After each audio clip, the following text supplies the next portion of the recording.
શિક્ષક દિન, શિક્ષક મહાશયોની પ્રશંસા. મિત્રો, આ એપિસોડમાં હું આપને આવકારું છું અને સબસ્ક્રાઇબ કરવા હું વિનંતી કરું છું. એક દિવસ વાલીઓ પોતાના બાળકોને પ્રભુ ઈસુની પાસે લાવ્યા.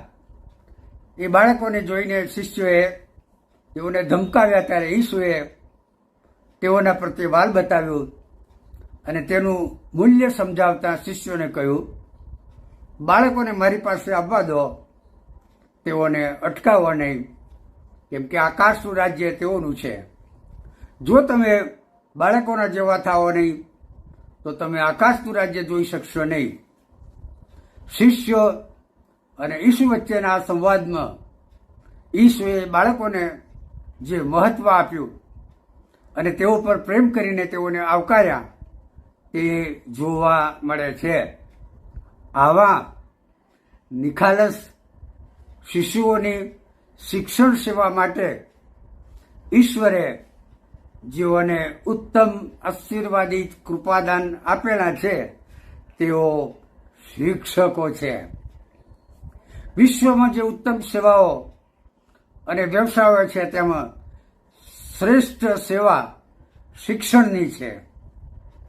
શિક્ષકો કોરી સ્લેટમાં લખાણ લખાવીને તેને બોલતી કરે છે અને વિદ્યાર્થીઓના માનસમાં અગાધ જ્ઞાનનો ભરપૂર ભંડાર ભરે છે. બાળકોના મનમાં ચાલતા તોફાનોને તે સમાવે છે અને તેઓનામાં સદગુણોના સંસ્કારો સિંચીને સમાજ કે રાષ્ટ્રના ઉત્તમ ભાવિનું ઘડતર કરે છે. શિક્ષકના કાર્ય માટે ઘણા સાધનોમાંના મુખ્ય બે ઉપકરણો, એક પાટિયું બોર્ડ અને એક ચોક છે. પાટિયાનો રંગ કાળો અને ચોકનો રંગ સફેદ છે. માત્ર આ બે જ રંગોનો ઉપયોગ કરીને શિક્ષક પોતાના વિદ્યાર્થીઓના માનસમાં સંસ્કારિતા અને નૈતિકતાના અનેક રંગોના મોરપીંછ ચિત્રામણ કરે છે. એ તાજુબીની વાત છે. તેથી આવી સેવા કરનાર શિક્ષકો સમાજ માટે આદરણીય છે. તેઓ ઘટતા ગૌરવને પાત્ર છે.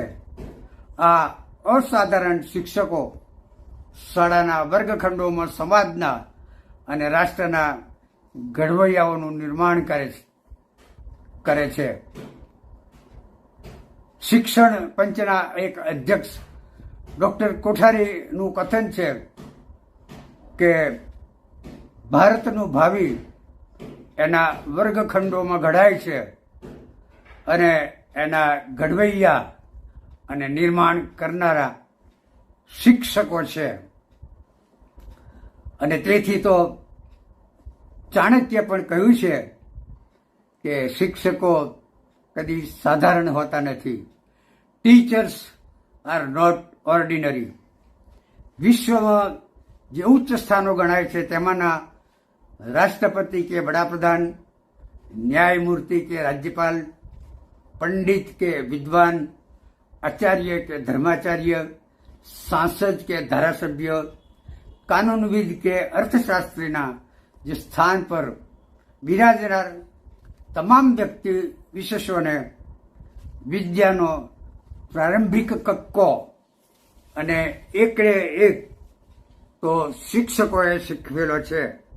અને એટલે તેઓ ગુરુઓના આભાર સાથે આવા સ્થાનો શોભાવી રહેલા છે. જનસેવામાં તેઓ પ્રવૃત્ત રહે છે. આપણા પૂર્વ રાષ્ટ્રપતિ ડોક્ટર અબ્દુલ કલામને તેમની પ્રાથમિક કક્ષાના શિક્ષણ દરમિયાન શિક્ષક સુબ્રમણ્યમ વર્ગના તમામ વિદ્યાર્થીઓને વર્ગખંડની બહાર ખુલ્લામાં દરિયા કિનારે લઈ ગયા. ત્યાં ઉડતા પક્ષીઓની ઉડન કલા અને ઉડન પ્રવૃત્તિ તેમને સમજાવી અને ત્યારથી કલામ સાહેબે ઉડ્ડયન ક્ષેત્રે આગળ વધવાનું નક્કી કર્યું અને તેથી તેઓ પોતાના શિક્ષકો પ્રત્યે ખૂબ લગાવ રાખતા હતા. ડૉક્ટર કલામ શિક્ષકોના સંદર્ભે જણાવે છે કે વિશ્વમાં અન્ય કોઈ એવો વ્યવસાય નથી કે જે સમાજમાં શિક્ષક કરતાં વધારે, શિક્ષણ કરતાં વધારે મહત્વનો હોય. વળી તેઓ કહે છે કે સાચા અર્થમાં શિક્ષણ એ સત્યની ખોજ છે. વિશેષમાં માતાને પણ કેમ ભૂલાય? તેઓ આદર્શ સ્ત્રી શિક્ષક છે. એવું કહેવાય છે કે એક માતા 100 શિક્ષકોની ગરજ સારે છે. એ વિશેના સમર્થનમાં એડિસનની માં અને ઓગસ્ટિનની માં એ વિશે આ બે માતા વિશે આપણે ટૂંકી વાત કરીએ તે આ પ્રમાણે છે.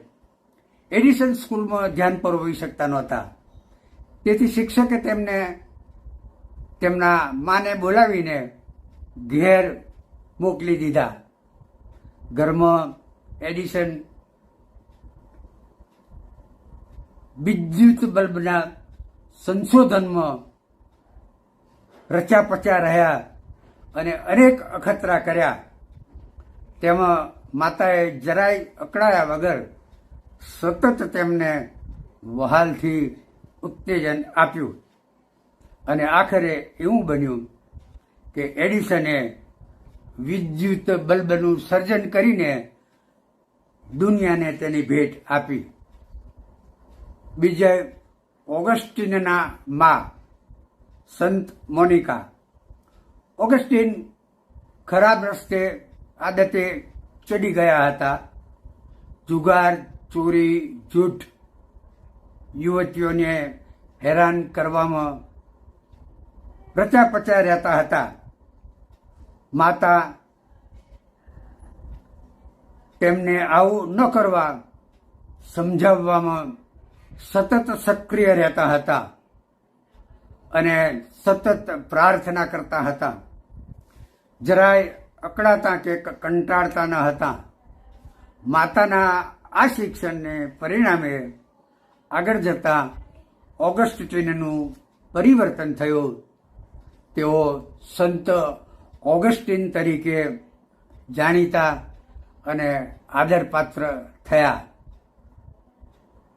ભારતના એક અન્ય રાષ્ટ્રપતિ ડૉક્ટર રાધાકૃષ્ણન ઈસુના સંદર્ભમાં કહે છે કે દુનિયામાં ગુરુ કહેવાને માટે, ગુરુ કહેવડાવવાને લાયક જો કોઈ હોય તો તે માત્ર નાસરેતના ઈસુ છે.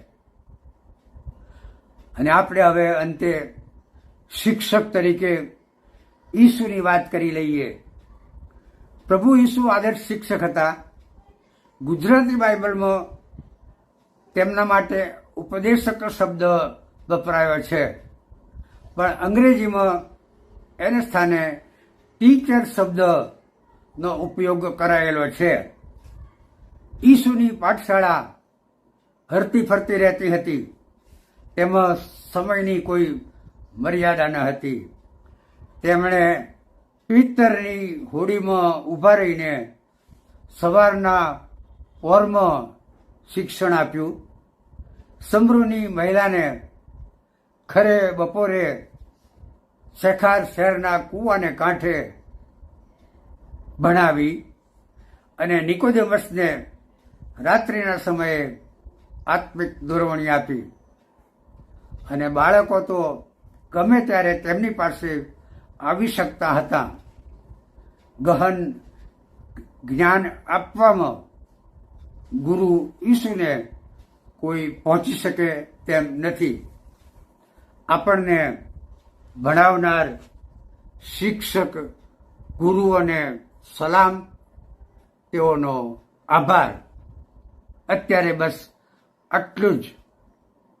હવે પછી આગામી એપિસોડમાં આપણે ફરીથી મળીશું અને ત્યાં સુધી પ્રતીક્ષામાં રહીશું.